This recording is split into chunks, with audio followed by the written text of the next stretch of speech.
Si tout est illusion, qu'est-ce que la réalité? Là, peut-être que Monsieur Cornu, vous pouvez commencer par répondre pour une fois. Ben, la réalité, c'est ce qui est au-delà de l'illusion, tout simplement, c'est-à-dire en fait au-delà des projections mentales, au-delà de nos inquiétudes, de nos souffrances, etc. C'est-à-dire quand on commence à voir les choses telles qu'elles sont véritablement, dans leur véritable nature, à ce moment-là, c'est l'au-delà de l'illusion, c'est l'au-delà de la souffrance. Il n'y a pas, y a pas à chercher, mais ce n'est pas facile à réaliser.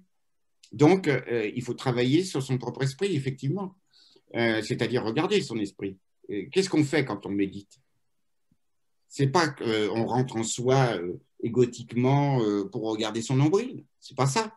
Mais puisque tous les maux que nous vivons sont liés à notre esprit, parce que tout passe par notre esprit, on est bien d'accord que ce que nous le connaissons par notre esprit, à travers nos sens, mais il y a aussi une instance de connaissance qui se manifeste, connaissance qui peut être trompée ou qui peut être juste. Donc, le problème, c'est de trouver le moyen de rentrer dans une connaissance juste, et pour ça, il faut connaître son esprit. Connaître son esprit, ce n'est pas connaître simplement nos réflexes habituels de l'esprit, c'est connaître d'où ça vient dans notre esprit. Qu'est-ce que l'esprit qui observe les choses? Quand on se retourne sur l'esprit, on a des surprises, franchement. Hein. Quand on regarde nos pensées, si on regarde, avez-vous déjà regardé vos pensées, droit dans les yeux? Vous m'en direz des nouvelles. Les pensées ne sont rien. Ce ne sont que des bulles vides d'existence propre et qui laissent un vaste espace derrière elles. Mais le problème, c'est qu'on y croit.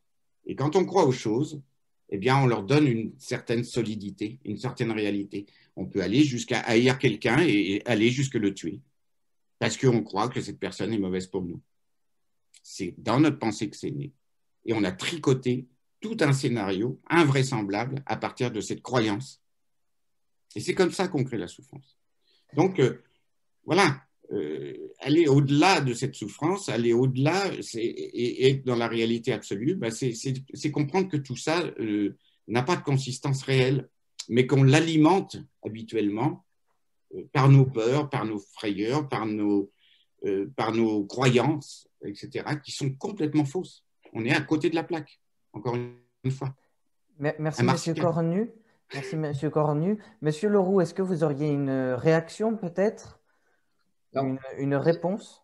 la question, c'était si tout n'est qu'illusion, Qu'est-ce que la euh, réalité? qu'est-ce que la réalité? Oui, c'est ça, c'est Alors, cela. c'est une question qui se pose, qui est posée a priori aux bouddhistes, mais je dirais que le chrétien et la Bible a quelque chose à dire là-dessus, parce que oui, le monde réel est pris comme ayant une consistance qui lui vient de Dieu.